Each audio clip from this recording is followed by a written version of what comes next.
All right. Good morning, everyone. How are we doing? It's Friday and the sun is shining, so really couldn't ask for much better on this day as far as the day of the week and the weather. Unfortunately, it's supposed to come back to the water, the wet stuff tomorrow. Anybody get hit hard with any sort of extreme weather yesterday? It was a dud around where I live. It did not, I mean, it rained and it was windy, but we didn't have much of anything. Same for us, but I like rainy weather more than sunny weather. Oh, do you? Yeah, You like to stay inside? yeah, I do, I do. Gives you a reason to stay inside. It's, um, yeah. I mean, I don't think we got. I think Alabama got hit hard, but I don't think anybody in our area got hit hard that I know of. I live in the I live in the area where they were sending notifications for possible tornadoes. Hmm. But nothing struck, obviously. No, thank God. No, I Yeah, was Yeah, scared. that's a good thing. yeah, Yeah, it's scary. Not something I want to look forward to every March. No, yeah. no, yeah, Stephen. Oh, I was just gonna say that the moment it started raining up here, I just ended up passing out because it just knocks me out whenever I hear rain. it's a, no kidding, especially like rainy Mondays does it to me. That's the worst. It sort of makes me want to just sleep on in. But um, yeah, I mean, I love being in a storm. Actually, I enjoy watching a storm and being like seeing the thunder rolling down the mountain, and it's something that it's just sort of brings to life the environment around us. And but the tornado aspect is the an edge that I don't like to cross. And I'm glad that nobody got hit locally, but really sorry for those that did in Bama. Um, and hopefully nothing will. Yeah, this is early season for tornadoes. This is early season. Um, and so we're unfortunately this might be a window into a rough year to come as far as tornado season goes. But hopefully maybe we're just getting it out of the way early and it's going to be smooth waters. Um, so as you see, I've got the schedule here. Bring this up every class just to remind ourselves of where we're going to finish up shooting for next Friday, being done with the materials, and today being the 26th. Actually, shooting for next Wednesday, but Friday being you'll be in the midst of having the exam open. But next Wednesday is our intended date of finishing up all the lecture materials. So, um, FYI, that's there. So I'm going to do something in this class and doing something in my cultural anthropology class I've never done before, but in the age of what we're living through in the pandemic, I've decided to create a final exam. For us, it'll be a fourth exam that's cumulative that will you have the option of taking if you want to take it um, in order to replace a low exam grade, or if you miss an exam, to to replace that missing exam. So um, that's the plan, and um, not sure how I'm going to time it as far as when it's going to be available. I need to look at our exam schedule, and my grades are always due really tightly right after the day after exam schedule is over, so I don't have much of a turnaround, um, because I know there's three exams, and the third goes up to the close to the end of the exam period, so I need to look at that. But there'll be a final cumulative exam that you can have the option to, and it'll be the questions will represent all three chapters. Okay. Any questions? about that. Um, Hope that's good news to you. Um, we all need a little grace in these days, so I'm trying to think along that line. All right, so let's move on then. We're heading towards talking about some ancient fossils, and we're going to end up looking at this guy Auroran Judensis. We're not going to watch this video. I usually sometimes find moments to show excerpts of it. It's a little bit of a dated video, but we'll be visiting Auroran ourselves and in our own way through slides and maybe some clips. But that's where we're heading. So what we are approaching in this class and in future unit is the study of paleoanthropology. For those who are interested in digging up bones and ancient fossils, as you see in my rear here behind me, we have some of our friends, some of our family in the hominins, and we're going to be exploring these guys and gals, because there's some gals there too. Both, don't mean to be gender biased there um, in my linguistics. Um, so yes, the study of paleoanthropology is we are trying to um, reconstruct a story of life, and based upon dating fossils, um, um, analyzing the anatomy of the fossils that are found. We're trying to come to an understanding of the behavior of, in the most extreme anthropology is the most extreme 7 million-year-old fossil, Sahelanthropus, and it's all just detective work, and yes, it's interpretive and detective work. It There is a science to it, um, but there's also speculation to it, and that's something that we'll kind of you'll see how that plays out. Kind of get you a little bit of a taste of their detective work.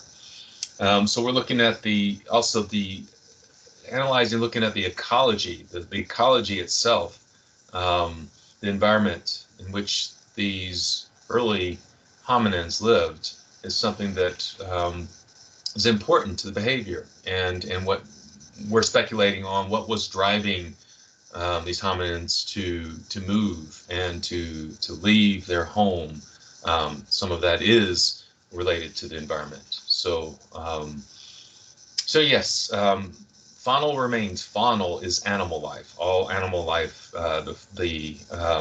the artifacts in the faunal life, but also the fossilization of things like pollen.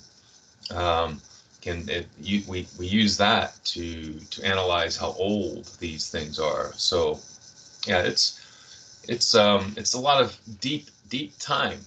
The world of Darwinian deep time is what we're going to be visiting, and the we're not going to be visiting these early primates.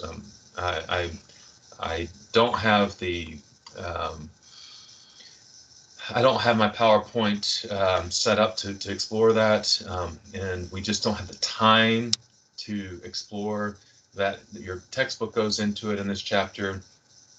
Um, these early primates that led into the earlier apes, which we're talking about 33 plus million years ago. Um, so we're not gonna be talking about, I'm sorry, Samantha has an affinity for those creatures, but we just don't have the bandwidth for it. So we are going to start off with looking at these early hominids, and going back into going back into about 7 billion year record. So what we're talking about is the Pliocene, Miocene, um, and this is the era of the Cenozoic. Where we're heading is we're going to spend most of our time in this range of the Homo the Homo, you could say, I guess, the epic, which is kind of it borders on the Pleistocene and the Holocene, but mostly in the Holocene, in the modern Homo. But we're going to be sort of playing around in that time period more so than the other time periods because we know more. We have more information after 2 million years, for one thing. There's the fossil record is more filled, um, and it's still scattered, but we've got more fossils to go on. After 2 million years ago, we have representation, but it's a little scattered and a little thin, but we still have information. Um, so yes, what we are.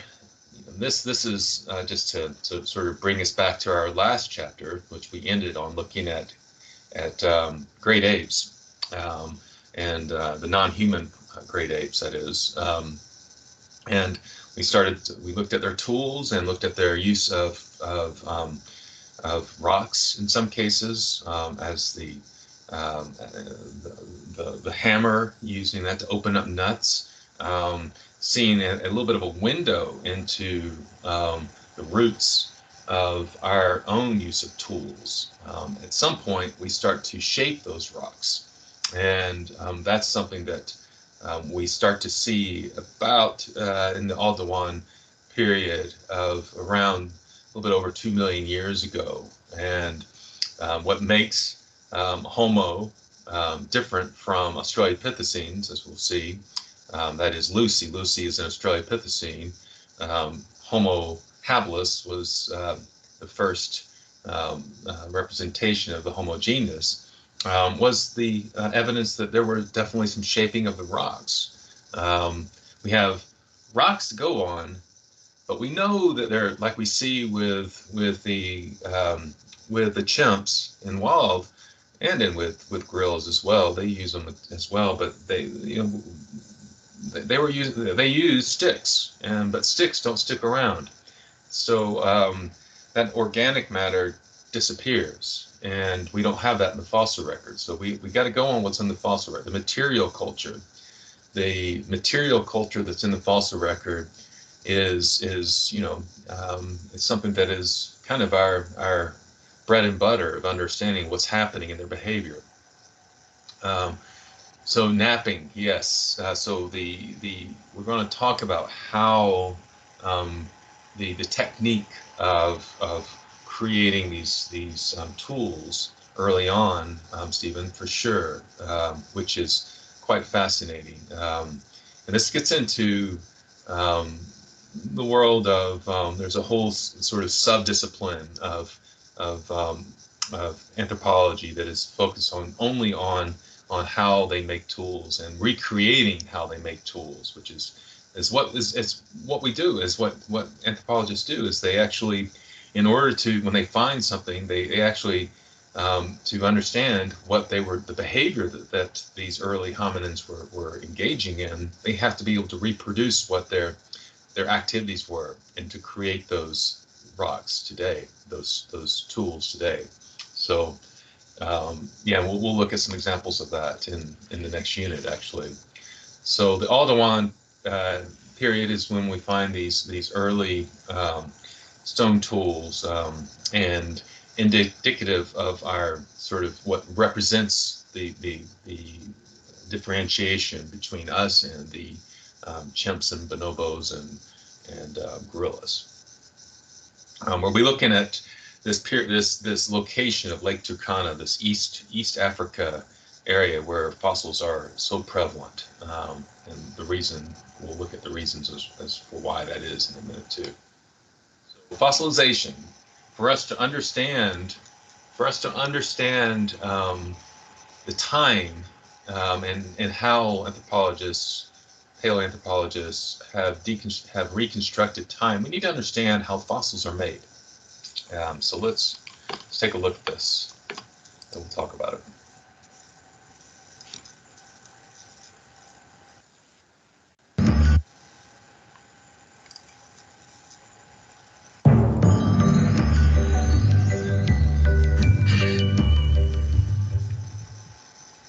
What is a fossil?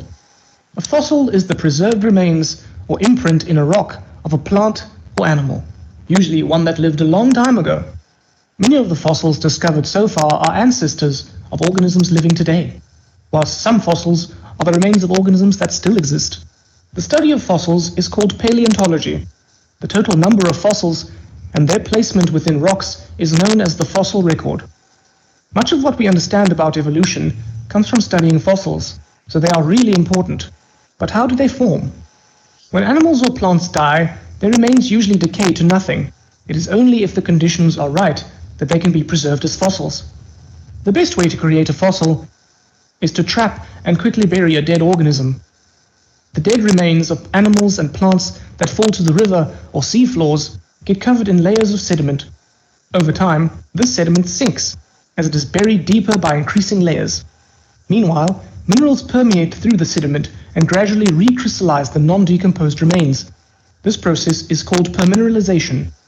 In some cases, the whole skeleton eventually dissolves, leaving a space in the sediment which becomes filled with mineral deposits in the exact shape of the original structure. In this way, a cast of the original structure is created. Eventually, the pressure exerted on the lower layers of sediment is sufficient to turn it into rock. Millions of years later, this rock may rise to the Earth's surface, where erosion and earthquakes eventually expose the fossil. While whole body fossils can be created in this way, and so can trace fossils. Trace fossils are the fossilized remains of things animals or plants have left behind. This includes footprints, tracks, dung, and even lightning strikes.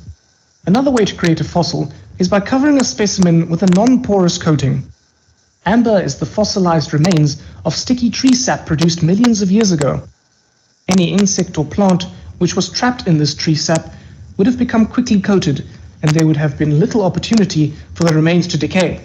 Fossilized remains of plants and animals made in a similar way are sometimes found in peat bogs, tar pits, or ice. So in this video, you have learned what fossils and the fossil record are. You have been shown different ways in which fossils are created, and have seen the difference between body and trace fossils. Do you? So, yeah, this is we're just wanting to get a general gist of what's happening. We're not going to go deep into each technique of how fossils are created, but why we want to understand fossils is because it's more to understand why we don't have so many of them. Because really, you have to have very specific conditions in the environment for them to be created, and therefore in certain parts of the world there are no fossil record because there's no it's just you don't have the context for them, and so first off you got to start with hard parts, and bones are organic matter, but also contain minerals, right? So that's important. Your teeth, one of the reasons that teeth are so prevalent in the fossil record is because of this exact reason. So organic stuff must be replaced by minerals. So therefore, there must be some sort of rapid burial because oxygen breaks down that organic matter and destroys it and doesn't allow for the gradual decomposition that's necessary for the organic matter to be replaced by the minerals. So yes, this is definitely something that explains why we find so many fossils in Rift Valley in East Africa, which we'll be looking at in a minute.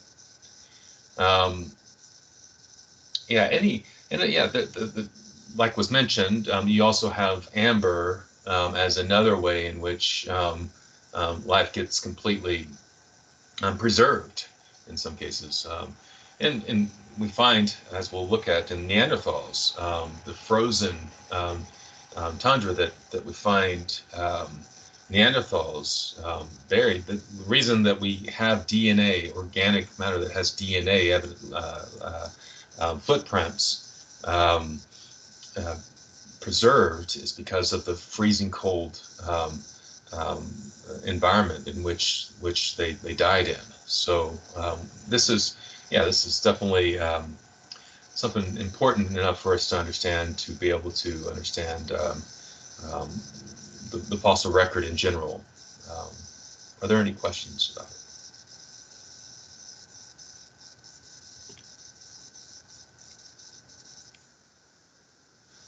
So dating methods. Your book explores a number of dating methods, and we're going to cover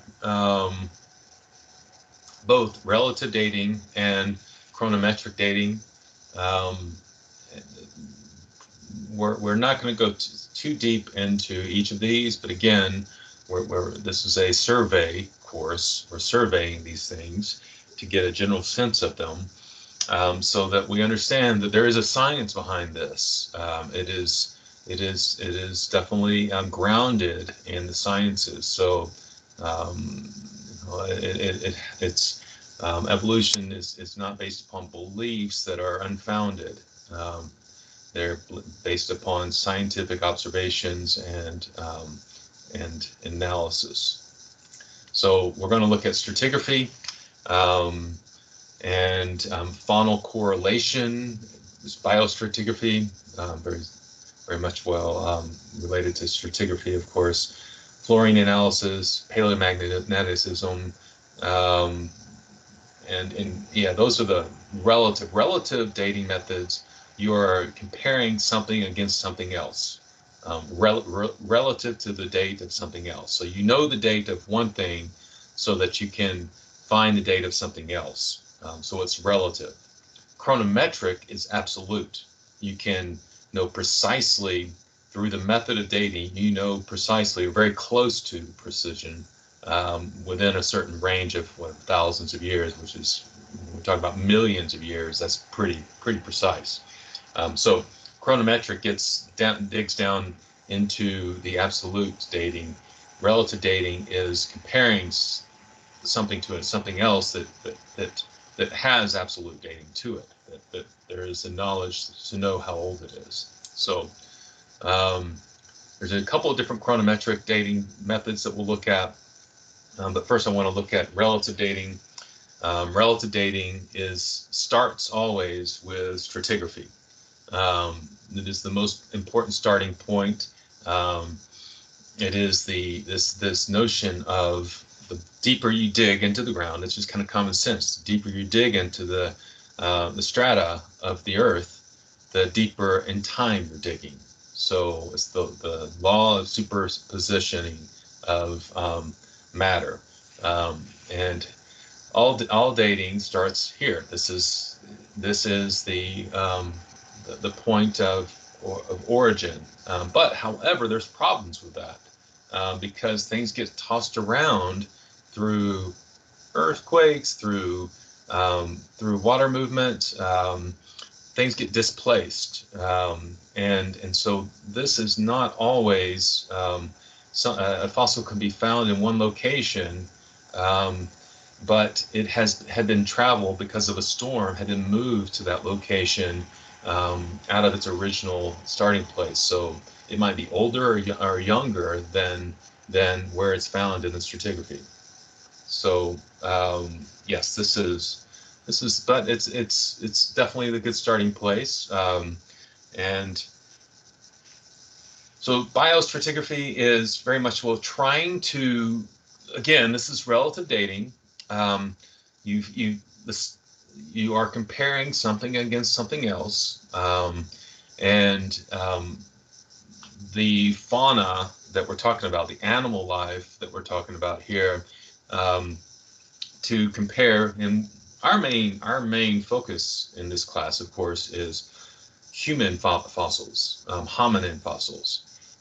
But because there's so few hominin fossils found, to compare what is being found to another hominin in the stratigraphy, it's impossible because we're so few in the record. So, however, horses and pigs are all over the place. They are the stars of the fossil record. The horse, and because horses are found in very dry areas, are all over the fossil record. And so, if you therefore paleontologists know very well the morphology of the horse record, and um, and they can take a hominin skull that's found in the same stratigraphic layer that horse number 3 or 4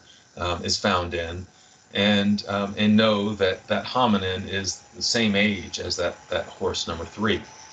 So yes, this is in essence kind of what's happening here. You find a fossil in Spain, and the same stratigraphic layer that is found in France, and you can match up fossils based upon the common stratigraphy that these fossils are found in. So it allows for a comparison across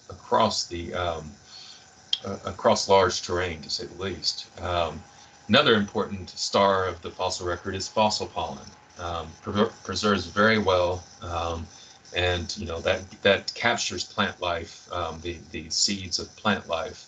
And when we look at, for example, burials of hominins, we start to see in Homo genus the burial activity, and how certain plants are being regularly in a pattern buried with the hominins.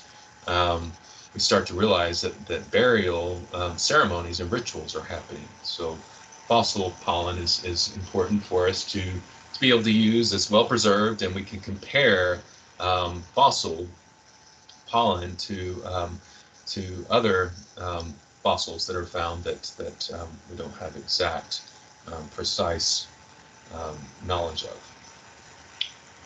Any questions about relative dating at this point, as far as biostratigraphy?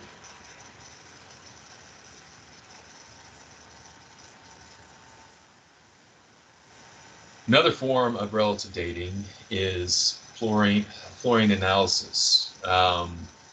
Fluorine analysis is something that was used to debunk the Piltdown Man in 1913. So this is a little bit of a window into the sort of ugly politics of anthropology, early anthropology in particular, but even more modern anthropology, because there's some anthropology textbooks that are organized around the anthropologists in the findings of anthropologists. I didn't choose to use that kind of textbook, and think it's kind of a silly thing to do, because it just sort of strokes the ego of anthropologists. But anyway, there is in a sense a competition amongst at this time in the early 1900s, competition to have the place where the oldest human existed, and therefore the origin of the human story. And so the French had the Neanderthal, and that was one of the earliest findings the French had. And so the Brits were like, no, the arrogant Brits, they wanted to have the oldest man. So this idiot, what he did was he buried a human skull with the jaw of, I think, orangutan, and contrived a story that said that the earliest people are actually come from England. And so this worked for a little bit, but eventually through fluorine analysis. So what is fluorine analysis? Anybody know what fluorine analysis stuff is? Does fluorine have something to do with teeth? Well, yeah. I guess you could. It definitely has. Fluorine is collected in fossils it's absorbed. It's all, as far as dating goes. You can groundwater, where there is groundwater, all anything in the ground, and of course bones and organic matter, they collect water at different rates, but you can speculate the absorption of fluorine for the time that it's been in the ground. Um, so this is a dating method. It's a relative one, because one needs another item found in the same area which the age is known to state. Um, so this is, if you know how much fluorine has been collected in a fossil, um, then it tells you how long that fossil's been in the ground. And of course, with this fake skull in the ground, it had not collected any fluoride at all. And so it was obviously had been planted. The guy went to great lengths. He filed down the teeth of the orangutan, and of the human skull to make it look old. And yeah, but it was debunked, and it was a big scandal, but it worked for a couple months, I believe. Um, so fluorine analysis is a relative dating. Another relative dating um, is paleomagnetism, and it's based on the changes of the orientation of the Earth's magnetic field. And so most of us don't realize that the north, the true north, is something that has changed because the magnetic field has wandered, has changed over millions of years of time. And so in sedimentary rock, in particular, in um, in the sedimentary rock that sort of records the magnetic field, um, is really that is like gold. To if you can locate rocks that record that magnetic field, it is just the gold mine for paleontologists. So what one rock that is just very important for recording this wandering, this magnetic wandering, is the volcanic rock. The magma um, that is cooled in over a very short period of time records and sort of preserves the magnetic field at the time. So it's if you can that is just something that once you find that volcanic layer, you automatically have a preservation of the magnetic field. So this is great. This is something that we'll come back to actually time and time again. That this fossil, such and such fossil, is found in preserved in the magnetic rock of a volcanic eruption. This is something that we'll be referencing back to. So, however, most of what we, when we get into dating, the relative dating is something that you're relying upon something else to compare against. Chronometric dating, the absolute dating, is something that is something that does not require that comparative analysis. So it's dating and is sort of stands alone. So that's nice. So chronometric dating, though, requires again a certain circumstance to be able to do. And the radioactive decay of certain isotopes from one thing to another takes a certain amount of time, and that time is measured in half-lives. How long it takes for one half of radioactive decay to another non-radioactive matter is known. And of course, we're talking about anybody that's taken taken any chemistry, this is something that is overlaps in that field. And so the question is, how much is left of the radioactive matter, and how much is become the decayed, more stable matter? That's the question. So you have a couple different versions of chronometric dating. What we are most concerned about is potassium argon and carbon 14 dating. We're gonna touch on fission tracking and what is basically tree ring counting, but dendrochronology. Heck, am I getting that word? Dendrochronology. I got that out, I think. Dendrochronology.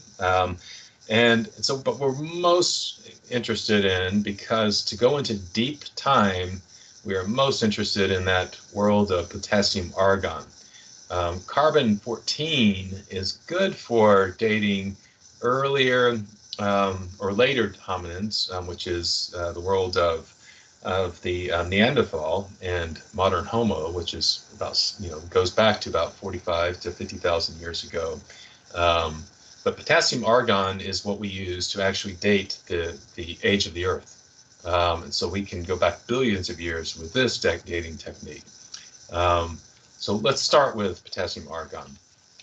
So what we're interested in is this radioactive potassium that decays into the more stable argon. So this has a half-life of 1.25 billion years. So what we do is we date, we see how much potassium is there and how much argon there, and that ratio. First off, this is also associated with volcanic rock, right? So this is found in volcanic ash. And what happens when a volcanic explosion happens, that heat resets drives off all argon, and everything becomes potassium. So if it was a recent volcanic eruption, then there's going to be just 100% potassium. And so the more potassium there is, the younger the fossil is going to have been. And the more argon that exists, is the older it's become. So eventually, of course, it goes back to about after about 4.5 billion years, there's nothing there at all as far as potassium goes. Any questions about this?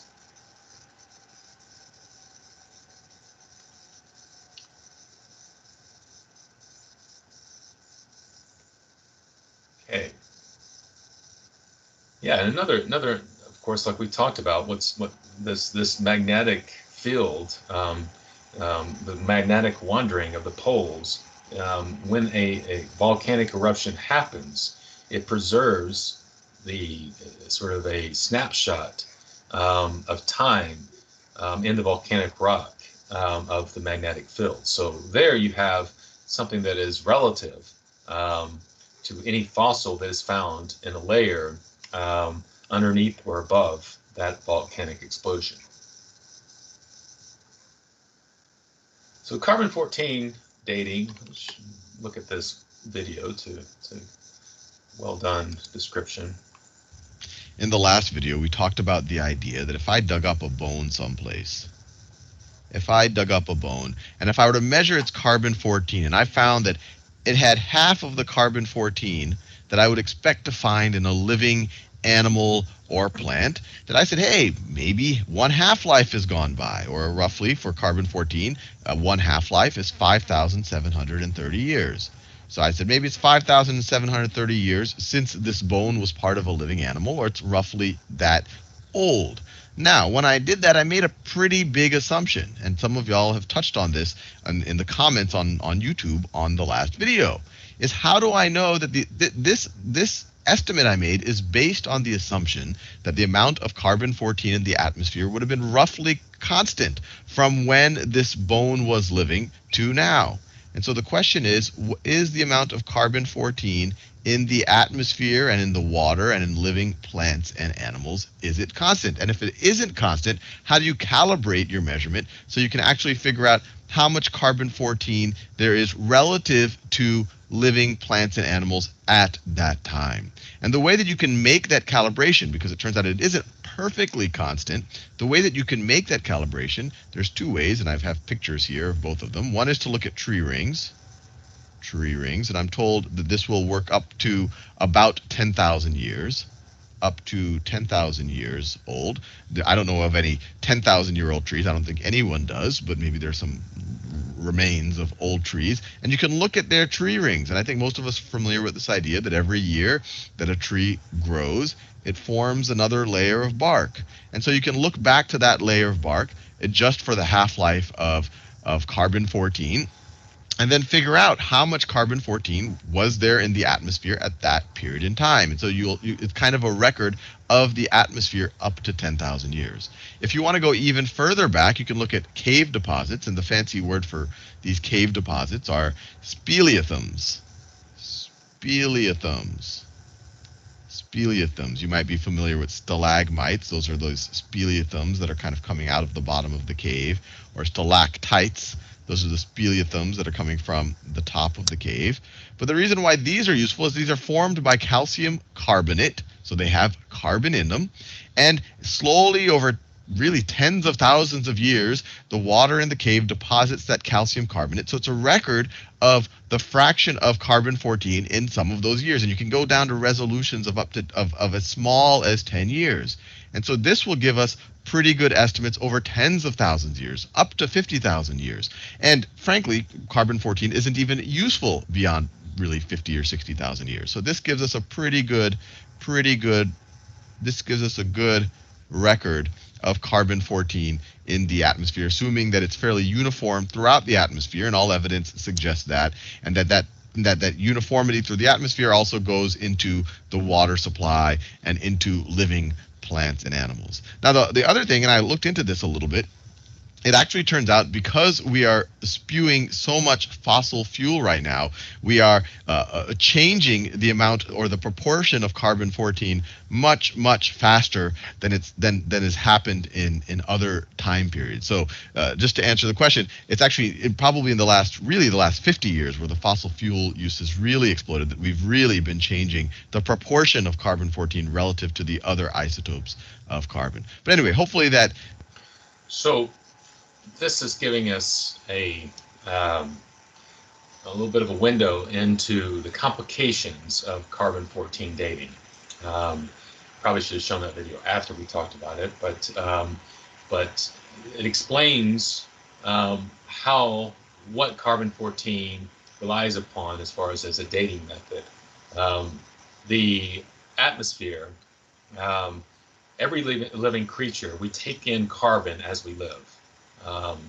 And when a plant or animal dies, it stops, and so it automatically starts to decay, and decays to the stable carbon-14, nitrogen-14, or not carbon-12, nitrogen-14.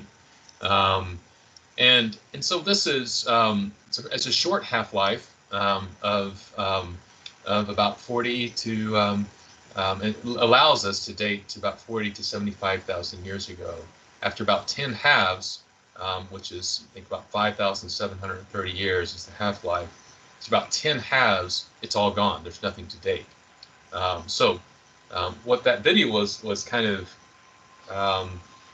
explaining is that there's a factor, a variable, that carbon in the atmosphere varies over time, has varied over time, always. And a volcanic eruption will create a variation. So the meteor landing that, for example, made the dinosaurs go extinct, it changed the atmosphere, changed the environment. It prevented the sunlight. So carbon, production of carbon relies upon photosynthesis. So it's a variable that scientists have been trying to understand the different time periods and how much carbon was present in order to make this a more accurate dating method. But definitely, it's a very useful thing for looking at Neanderthals and early Homo. Modern Homo, early modern Homo sapiens.